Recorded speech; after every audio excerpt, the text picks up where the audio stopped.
MMA Inside the Cage, brought to you by Advanced Sports Labs. Expedite your blood work today at advancedsportslabs.com.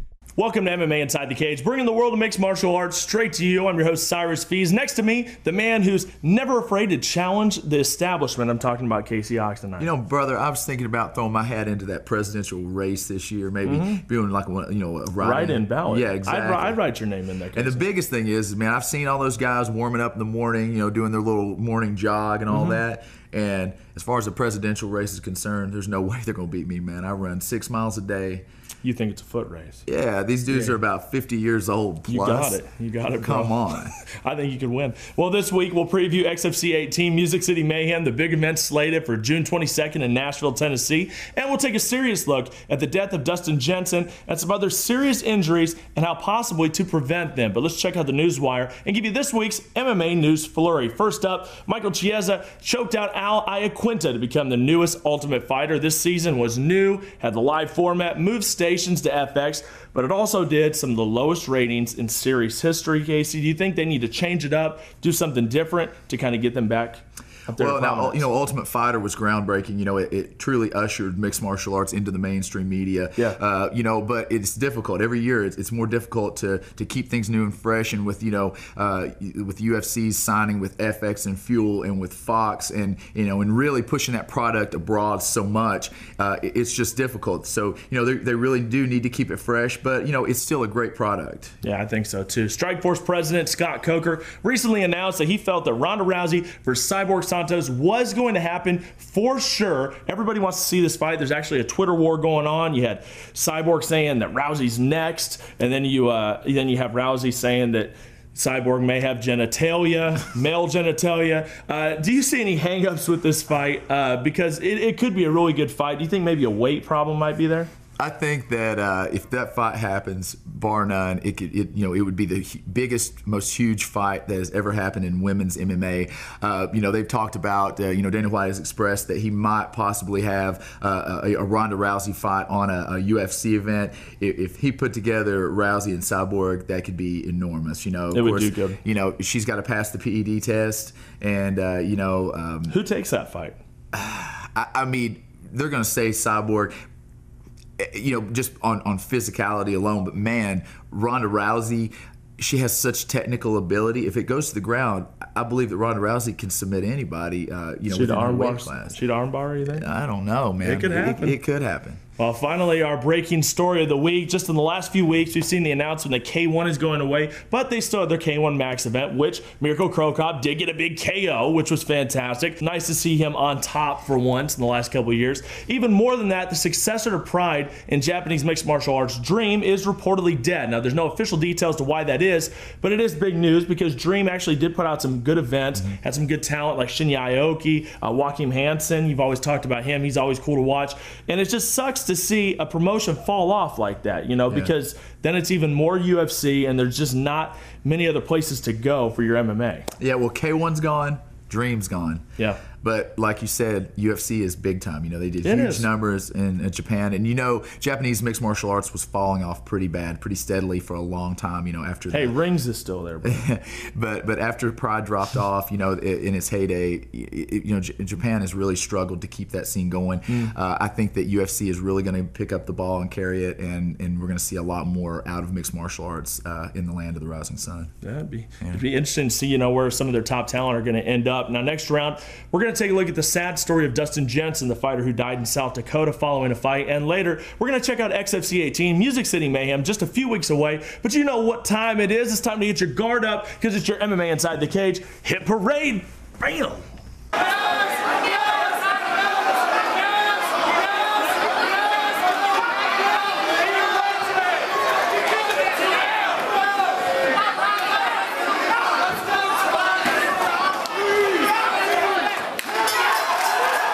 Ladies and gentlemen,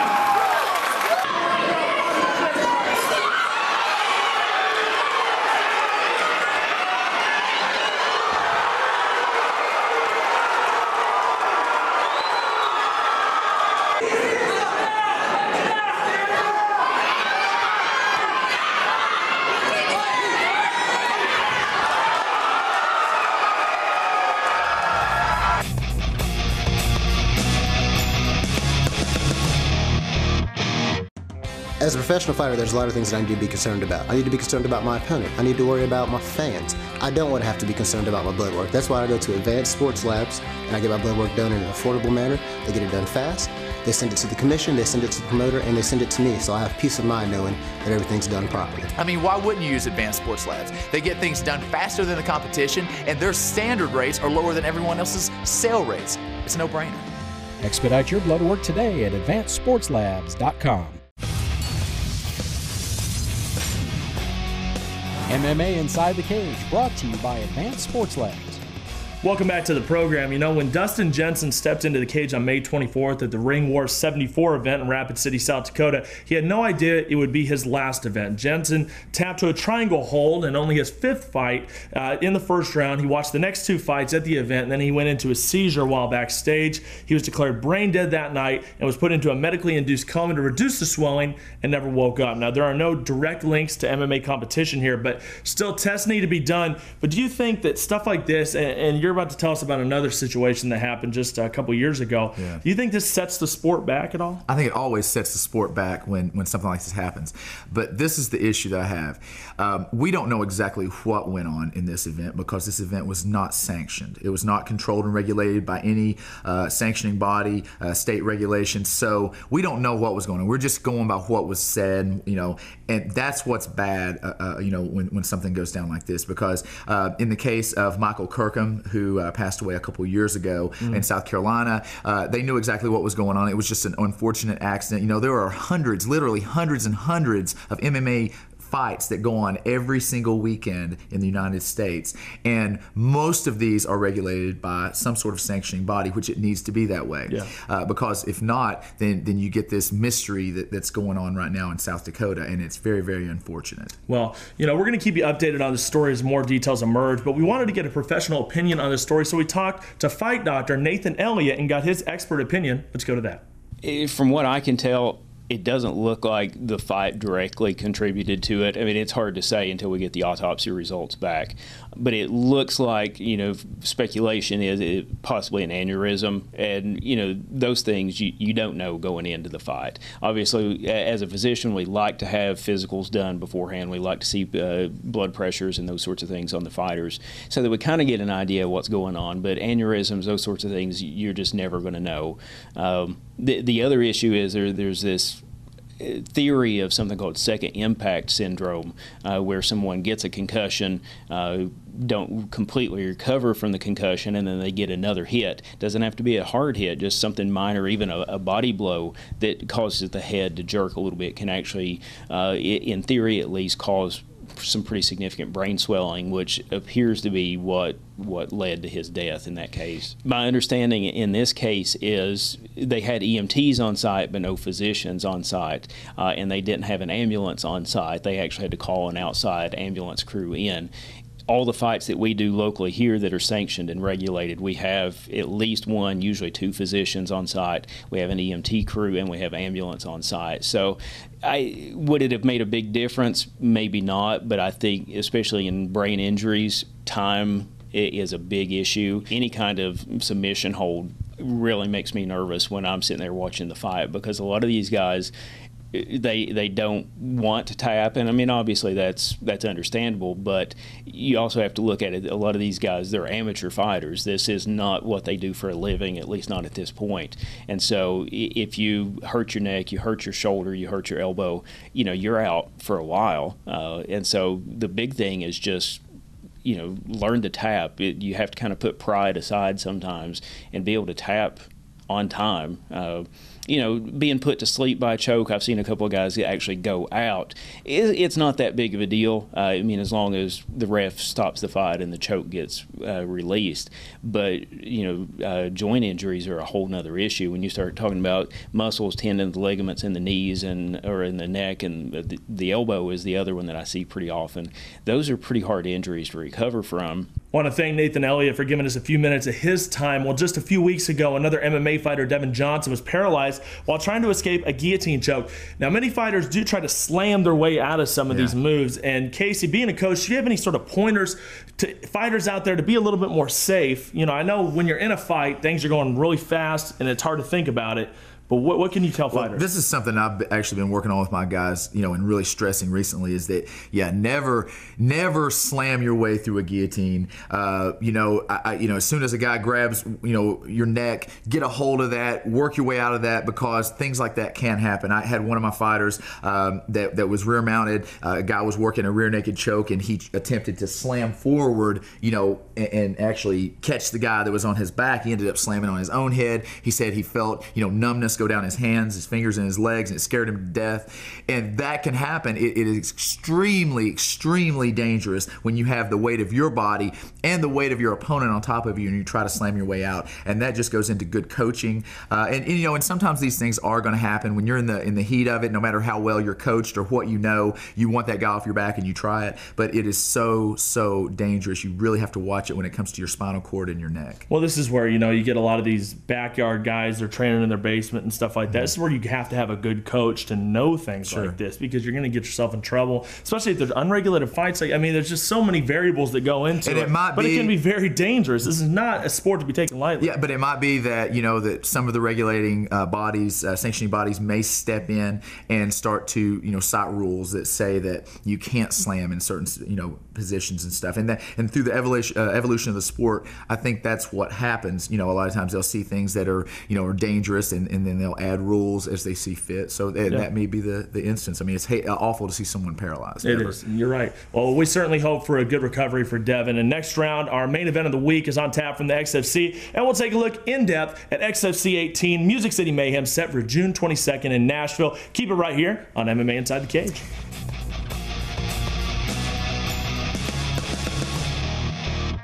Advanced Sports Lab is always a great experience. You go in, you get your blood drawn, they take care of all the paperwork for you, they send your results to the commission and to the promoter, so I can just focus on being a professional fighter and getting on the fight. Advanced Sports Labs. Expedite your blood work today at advancedsportslabs.com. Impact Custom Mouth Guards. High quality, customized mouth guards that won't break your bank. Find us on Facebook today or email us at frank@impactmouthguards.com. Impact Custom Mouth Guards. We protect your smile and your brain.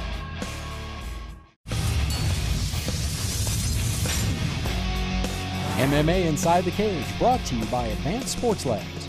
Welcome back to MMA Inside the Cage. Cyrus Fees alongside Casey Oxendine. It's third round, which means it's time to impress the judges. One show that constantly impresses is the XFC, the Extreme Fighting Championship. And before we talk about their next event, Casey, I think the XFC is on a tear right now. A lot of their shows have been real good. They've had some fighters come through their ranks that are really, doing big things. Not to mention, they're standing out with the HD net. There's Titan and Legacy and all those, and it seems like they're at the top of the heap right now. Right, exactly. The XFC, they started kind of hidden from the masses, but then they what it is a lot of fighters are coming into their ranks and they're going places. And that's the thing. Of course, the resurgence of Jamie Varner, that's directly attributed to his performance in the XFC.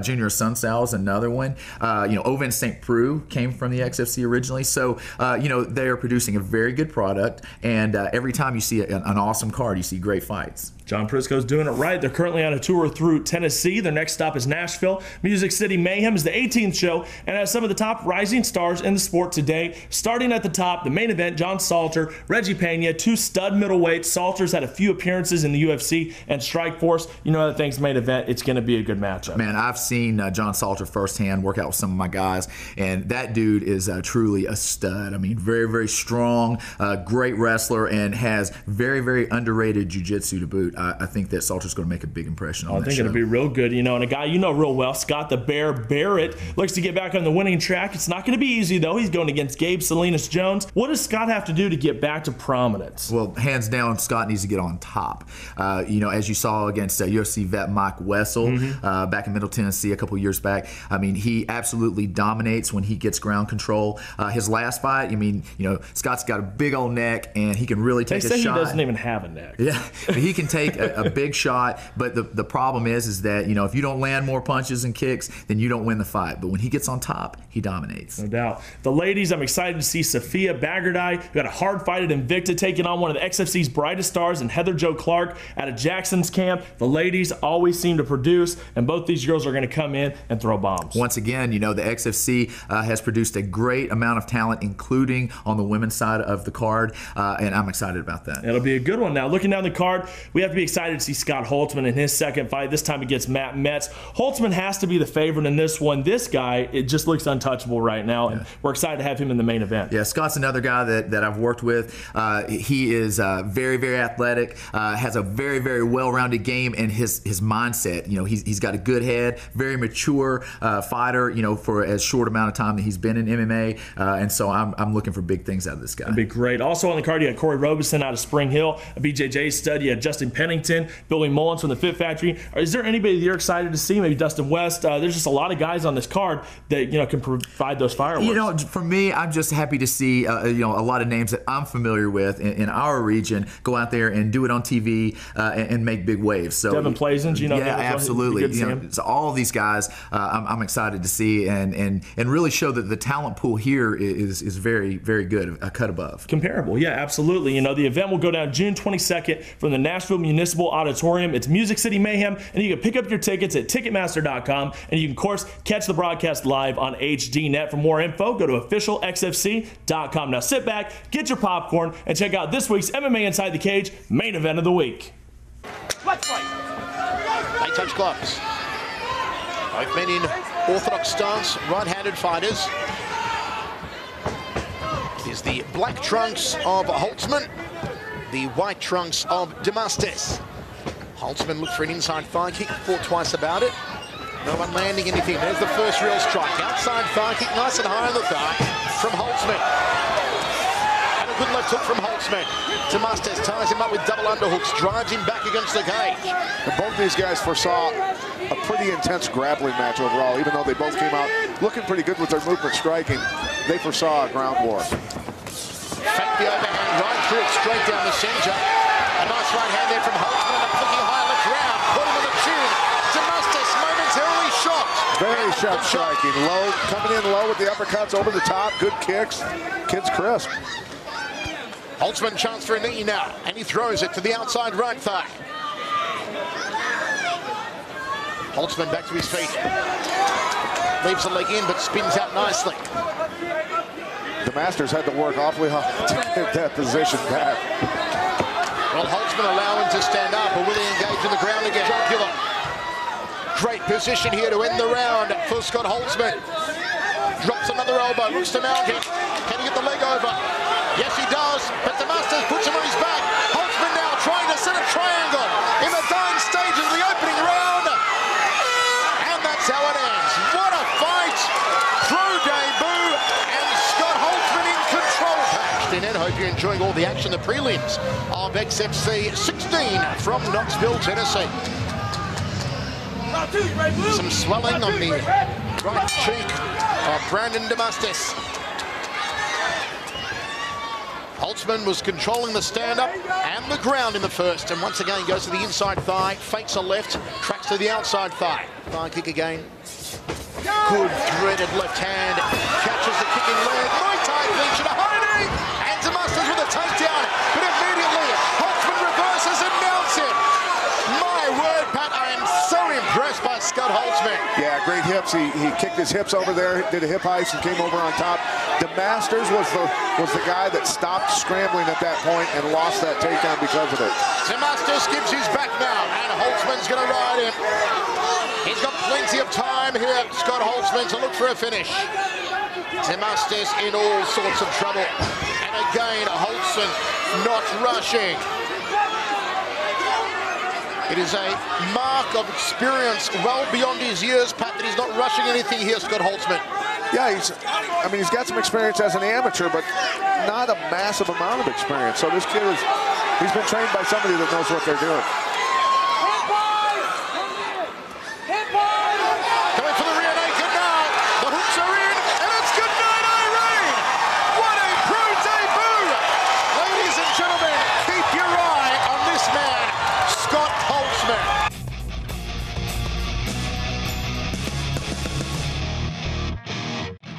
Impact Custom Mouth Guards, high-quality, customized mouth guards that won't break your bank. Find us on Facebook today or email us at frank@impactmouthguards.com. Impact Custom Mouth Guards. We protect your smile and your brain.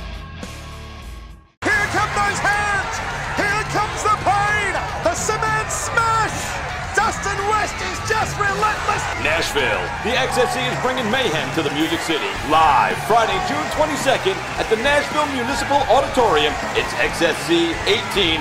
Tickets on sale now at officialxfc.com. Music City Mayhem, Friday, June 22nd. Don't miss it. Scott Holtzman to look for a finish. This is crazy. Oh my goodness. This is awesome. This is XFC. MMA Inside the Cage, brought to you by Advanced Sports Labs. Time to wrap this one up, and there's only one way to do it, Casey. Your curtain call. Give it to us. Okay, well, like football, hockey, rugby, and so many others, the sport of mixed martial arts is tough, violent, and inherently dangerous. However, the joint efforts of sanctioning bodies and athletic commissions have made a strong push across America to make this sport as safe and manageable as possible. Yet there are some places that have slipped through the cracks of regulation, which last week resulted in the loss of life for one of its competitors. This is why I implore that MMA in each state should always fall into one of two categories: regulated or prohibited. Like all supporters of the sport, I strongly back the legislation for every state, region, nook, and cranny of this country, but not at the cost of life. That's why it is important that every fighter, senator, and humanitarian take a hard look internally at what is going on. If your state has established a commission with certified refs, judges, and representatives, then you should relax in knowing that injuries will be kept to a minimum and casualties almost non-existent. But if this is not the case, and your state is telling you that MMA is legal, but they want no hand in it, then please take heed. Because when this is the case, everyone involved will soon be skidding on thin ice. That was a good one, Casey. Like us on Facebook, follow us on Twitter at MMAITC, subscribe on YouTube for exclusive content, check out Casey's MySpace, I hear that's doing really well, and go check out our newly revamped website, that's MMAInsideTheCageTV.com. I'm Cyrus Fees. I'm Casey Oxendine. And we'll see you next week Inside the Cage.